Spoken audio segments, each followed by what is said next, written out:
l'apôtre Paul est sans aucun doute l'une des figures les plus impressionnantes et marquantes du Nouveau Testament. Avant sa rencontre avec le Christ, il était connu sous le nom de Saul de Tarse, un pharisien zélé qui poursuivait ardemment les chrétiens, croyant accomplir la volonté de Dieu. Paul n'était pas seulement un juif respecté, mais aussi quelqu'un qui ordonnait et soutenait la persécution violente des adeptes de Jésus. Son zèle pour la loi et les traditions de ses ancêtres le conduisait à voir le christianisme comme une menace à éliminer. Cependant, sa vie a connu un tournant dramatique lorsqu'il a eu une rencontre divine en route pour Damas. Ce moment a changé sa vie à jamais et nous montre le pouvoir transformateur de l'Évangile. En chemin vers Damas, Paul a rencontré le Christ ressuscité. Au milieu d'une lumière éclatante, Jésus s'est révélé à lui, remettant complètement en question sa vision du monde. Paul a été momentanément aveuglé, et cette cécité physique symbolisait sa cécité spirituelle. Pendant 3 jours, il est resté aveugle, une période qui a dû être propice à une profonde réflexion et transformation intérieure.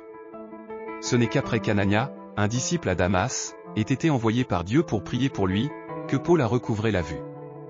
Dans Actes 9h18, nous lisons, « Aussitôt, quelque chose comme des écailles tomba de ses yeux, et il recouvra la vue. Puis il se leva et fut baptisé. » Ce verset symbolise plus qu'une simple guérison physique de Paul, c'est un signe de sa renaissance spirituelle. Les écailles tombant de ses yeux représentent sa libération de l'ancienne manière de penser, marquée par l'hostilité envers l'Évangile, et son acceptation d'une nouvelle vision, pleine de lumière, de vérité et de grâce. À partir de ce moment, Paul a commencé à voir le christianisme, qu'il méprisait auparavant, comme la plus glorieuse des missions, la véritable révélation de Dieu au monde. La réalité elle-même n'avait pas changé, mais sa perspective à son égard a été complètement transformée. Il voyait désormais l'Évangile comme la vérité suprême, l'œuvre rédemptrice de Jésus comme le plus grand acte d'amour, et sa mission de proclamer ce message comme le but de sa vie. Ce qui est arrivé à Paul peut être compris à la lumière du psaume 146, 8, qui dit « Le Seigneur ouvre les yeux des aveugles, le Seigneur redresse les courbés, le Seigneur aime les justes. » Dieu a littéralement ouvert les yeux de Paul pour qu'il puisse voir la vérité de l'Évangile. Cela nous amène à réfléchir sur le fait que nous avons tous, à un certain niveau, besoin de voir nos écailles retirées. Souvent, nous sommes aveugles aux vérités spirituelles et à ce que Dieu fait dans nos vies et autour de nous. Le psaume 119, 18 exprime une prière qui devrait être constante dans nos cœurs, « Ouvre mes yeux, afin que je contemple les merveilles de ta loi. » Nous avons besoin que Dieu ouvre nos yeux pour voir ce qu'il voit, pour percevoir les merveilles de sa parole et reconnaître la beauté de ses voies. Tout comme Paul a vu sa vision transformée, nous devons également demander à Dieu de nous donner des yeux spirituels ouverts pour discerner sa volonté et la véritable nature des choses. La question de la perspective est fascinante, car 2 personnes peuvent regarder la même situation ou écouter le même message et l'interpréter de manière complètement différente. C'est quelque chose que nous observons également dans le contexte de l'Église actuelle. En tant que corps du Christ, nous sommes tous enfants de Dieu, mais parfois, nos interprétations des Écritures peuvent diverger. Sur des aspects mineurs, comme les préférences en matière de style de musique, de vêtements ou d'autres sujets périphériques, ces différences sont acceptables et n'affectent pas l'essence de notre foi. Cependant, lorsqu'il s'agit de la vérité de l'Évangile, il n'y a qu'une seule vérité absolue. Nous ne pouvons pas compromettre ou déformer le message central du Christ, qui est le salut par la grâce, à travers la foi en lui. En tant que disciples du Christ, nous devons constamment demander à Dieu de restaurer notre vision spirituelle, afin que nous puissions voir la vérité de l'Évangile avec clarté et ne pas nous laisser égarer par de fausses interprétations ou des philosophies humaines. Et la transformation qui se produit lorsque nous nous rapprochons du Christ est profonde. Nous commençons à voir le monde différemment, à aimer ce que Dieu aime et à haïr ce qu'il déteste. Ce qui semblait autrefois attrayant et désirable dans le monde peut nous apparaître désormais vide et trompeur. Le péché, qui autrefois était perçu comme quelque chose de tentant, devient repoussant, tandis que les commandements de Jésus, qui auparavant pouvaient sembler lourds ou restrictifs, deviennent notre source de joie et de liberté. Paul a expérimenté cela dans sa propre vie, passant de persécuteur de l'Église à l'un de ses plus grands apôtres et défenseurs. Ce changement de perspective n'est pas quelque chose que nous pouvons atteindre par nous-mêmes. Le monde, pour la plupart, ne parvient pas à voir la beauté de l'Évangile. Comme Paul l'écrit dans 1 Corinthiens 1h18, la parole de la croix est une folie pour ceux qui périssent, mais pour nous qui sommes sauvés, elle est la puissance de Dieu. Ceux qui n'ont pas leurs yeux spirituels ouverts voient le message de la croix comme quelque chose de ridicule ou de dénué de sens. Cependant, pour ceux dont les yeux ont été ouverts par Dieu, la croix est la démonstration maximale du pouvoir et de l'amour divin. Tout comme Paul, nous sommes appelés à laisser Dieu transformer notre vision et à nous accorder une nouvelle perspective, afin que nous puissions voir la vie, le monde et l'Évangile à travers les yeux de la foi. Que notre prière quotidienne soit, ouvre mes yeux, Seigneur, afin que je contemple les merveilles de ta loi. Le pouvoir de Dieu ne se manifeste pas dans nos propres capacités intellectuelles ou dans l'accumulation de connaissances théologiques. Il émerge d'un acte de soumission, lorsque nous demandons humblement à Dieu de retirer les écailles de nos yeux, nous permettant de voir au-delà de la surface du christianisme en tant qu'ensemble d'étiquettes, de traditions ou de systèmes doctrinaux. La véritable révélation se produit lorsque nous percevons le christianisme non seulement comme une pratique religieuse ou un titre que nous portons, mais comme le centre de nos vies, un style de vie profondément enraciné dans la personne de Jésus-Christ.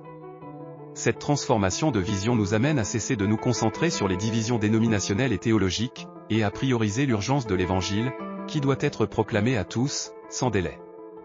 L'apôtre Paul nous rappelle cette unité dans Éphésiens 4, 4-6, il y a un seul corps et un seul esprit, tout comme l'espérance à laquelle vous avez été appelés est une seule, il y a un seul Seigneur, une seule foi, un seul baptême, un seul Dieu et Père de tous, qui est au-dessus de tous, par tous et en tous. Ici, Paul met en avant l'unité centrale de la foi chrétienne, indépendamment des diverses expressions et traditions dans lesquelles elle peut s'incarner. Lorsque nos écailles tombent, nous réalisons que le cœur de l'Évangile est Christ, et que le message du salut est unique. Lorsque nous avons une vision claire, le christianisme devient bien plus qu'une identification extérieure.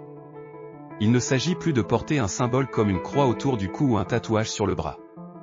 Bien que ces choses puissent être des expressions visibles de notre foi, ce que Dieu désire vraiment, c'est un engagement intérieur profond. Il aspire à nos cœurs entiers, totalement remis à lui. Dieu ne veut pas seulement une partie de nous, il veut tout. Il souhaite que nous vivions pour le servir, témoignant des merveilles qu'il a accomplies et proclamant sa gloire au monde. En tant que Père aimant et attentionné, il recherche notre dévotion complète. Le Seigneur désire que nous soyons non seulement engagés, mais radicalement passionnés par lui, avec un ardent désir de le connaître plus profondément. Il aspire à un peuple qui le cherche de tout cœur. Dans Matthieu 5h8, Jésus déclare « Heureux ceux qui ont le cœur pur, car ils verront Dieu ». La pureté de cœur est le chemin pour voir et expérimenter la présence de Dieu dans nos vies. C'est cette pureté qui nous rapproche du Seigneur, qui enlève les barrières que la dureté du cœur peut créer. La Bible parle beaucoup de l'importance du cœur devant Dieu. Le psaume 34, 18 nous réconforte avec la promesse que le Seigneur est proche de ceux qui ont le cœur brisé et il sauve ceux qui ont l'esprit abattu. Un cœur brisé, qui reconnaît sa propre faiblesse et son besoin de Dieu, est un cœur prêt à recevoir la grâce divine. L'opposé, cependant, est dangereux. Hébreux 3h8 nous avertit, « N'endurcissez pas votre cœur, comme lors de la rébellion, pendant le temps de l'épreuve dans le désert. » Un cœur endurci est insensible à la voix de Dieu et à son appel. Il nous empêche de vivre la plénitude de la vie que Dieu désire nous donner. Par conséquent, nous devons constamment nous examiner et demander à Dieu de garder nos cœurs doux et réceptifs à sa volonté. Il désire des cœurs qui le cherchent avec sincérité, qui ne sont pas dominés par la rébellion, l'orgueil ou l'autosuffisance. Et à mesure que nos écailles spirituelles tombent, nous découvrons la profondeur de l'appel de Dieu pour nos vies, un appel qui nous pousse à vivre pour lui avec intégrité, passion et urgence. Examinez ce que vous tolérez, saints. Ces mots sont un puissant rappel que, en tant que disciples du Christ, nous sommes appelés à un standard de sainteté bien plus élevé que ce que le monde offre. Dieu ne se plaît pas d'une dévotion tiède, et la vérité est qu'il ne tolère pas le mélange du sacré et du profane. Nous ne pouvons pas vivre avec un pied dans le royaume de Dieu et l'autre dans le monde. Dans Apocalypse 3h16, Dieu s'adresse sévèrement à l'église de Laodicée en disant, « Ainsi, parce que tu es tiède, et que tu n'es ni froid ni chaud, je te vomirai de ma bouche. » Cela doit nous amener à réfléchir profondément sur nos propres vies et actions. La réalité est que Dieu exige une dévotion totale. Il est saint, incomparable et souverain. Dans Ésaïe 40, 25-26, le Seigneur demande, « À qui, donc, me comparez-vous, pour que je lui sois égal ?» Le Dieu qui a créé l'univers, qui appelle les étoiles par leur nom et qui les maintient par la grandeur de sa puissance, nous invite à révérer sa majesté et à examiner nos cœurs à la lumière de sa sainteté. Nous ne pouvons pas traiter notre relation avec lui de manière casuale ou superficielle. Il exige de nous un engagement total, une sainteté authentique et une vie d'obéissance. Cette introspection doit nous mener à la prière, en cherchant l'aide divine pour nous aligner sur la volonté de Dieu.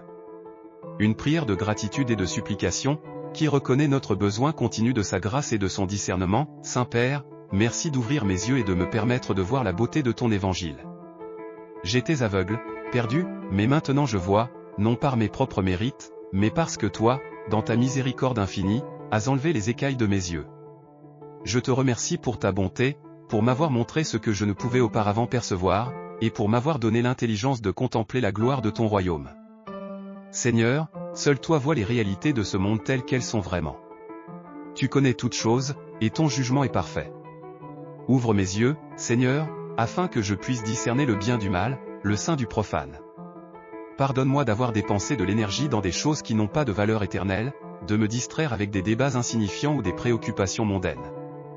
Donne-moi la sagesse de me concentrer sur ce qui est vraiment important, ton évangile. Père, change mon focus. Que je ne perde pas de temps sur des questions temporaires et périphériques, mais que je me concentre sur le glorieux et immuable évangile de Jésus-Christ. Ta parole nous rappelle qu'il y a un seul Dieu, un seul médiateur entre Dieu et les hommes, qui est Jésus-Christ. Donne-moi un cœur ferme dans cette vérité et libère-moi des distractions de ce monde. Seigneur, tu es tout-puissant et omniscient. Tu vois au-delà de ce que je peux imaginer. Tu vois toutes les dimensions, tous les moments, et tu sais la fin dès le début. Aide-moi à faire confiance à ta vision parfaite et à ne pas questionner ta vérité. Écarte tout doute ou distorsion qui pourrait obscurcir ma vision spirituelle. Que ma vision du monde soit toujours fondée sur ta parole, et non sur ma perception humaine limitée. Seigneur, élargis ma vision. Fais-moi aller au-delà du terrestre, afin que je puisse voir avec des yeux spirituels. Donne-moi le discernement pour reconnaître ceux qui tentent d'égarer, les loups déguisés en brebis qui semblent inoffensifs mais sont des instruments de tromperie. Ne me laisse pas tomber dans leurs pièges, et donne-moi le courage de résister à leurs paroles rusées. Père, je sais que la tentation peut être forte, mais tu es infiniment plus fort. Renforce-moi avec la ceinture de la vérité, afin que je puisse résister aux mensonges de Satan et ne pas laisser entrer ces mensonges dans mon cœur. Donne-moi une vision claire des réalités spirituelles qui m'entourent et aide-moi à voir le péché pour ce qu'il est vraiment, une abomination contre toi. Que j'aime ce que tu aimes et que je déteste ce que tu détestes. Seigneur, délivre-moi de mes propres désirs, préjugés et interprétations erronées. Éveille en moi, comme tu l'as fait avec Paul sur la route de Damas, un amour renouvelé et intense pour toi. Que ma vie soit une expression de totale dévotion et d'adoration à ton nom. Au nom de Jésus, je prie. Amen. Que cette prière nous rappelle la nécessité d'examiner constamment nos vies, nos priorités et notre dévotion. Que nous puissions marcher avec les yeux spirituellement ouverts, vivant pour la gloire de Dieu et rejetant tout ce qui pourrait nous éloigner de sa présence. Amen. Ces mots rappellent profondément la grandeur et la sainteté de Dieu, ainsi que l'appel qu'il nous adresse à mener une vie de pureté et de dévotion. Le Seigneur, dans sa sagesse et sa puissance infinie, est le Créateur de toutes choses et soutient tout par la puissance de sa parole. Celui qui appelle chaque étoile par son nom nous appelle également par notre nom, nous invitant à marcher dans la sainteté et la vérité. L'exhortation à ne pas endurcir nos cœurs est essentielle. Le Seigneur désire que nos cœurs soient sensibles à sa voix, ouverts à son esprit, prêts à obéir. Jésus a dit que les cœurs purs verront Dieu, Matthieu 5h8, ce qui nous défie à rechercher une vie de pureté, tant extérieure qu'intérieure. De plus, le fait qu'il n'y ait qu'un seul corps, un seul esprit, un seul Seigneur, une seule foi, un seul baptême et un seul Dieu et Père de tous, Éphésiens 4, 4-6, nous rappelle l'unité que nous sommes appelés à maintenir en tant que peuple de Dieu. Nous devons vivre en communion, dans l'amour et la fidélité, reconnaissant que l'évangile du Christ est le pouvoir de Dieu pour ceux qui sont sauvés. Que le Seigneur continue d'ouvrir nos yeux afin que nous puissions voir les merveilles de sa loi, comprendre sa vérité et vivre dignement notre vocation. Que notre foi soit ferme, notre cœur pur et notre confiance entièrement placée dans le Seigneur, qui est au-dessus de tous, à travers tous et en tous.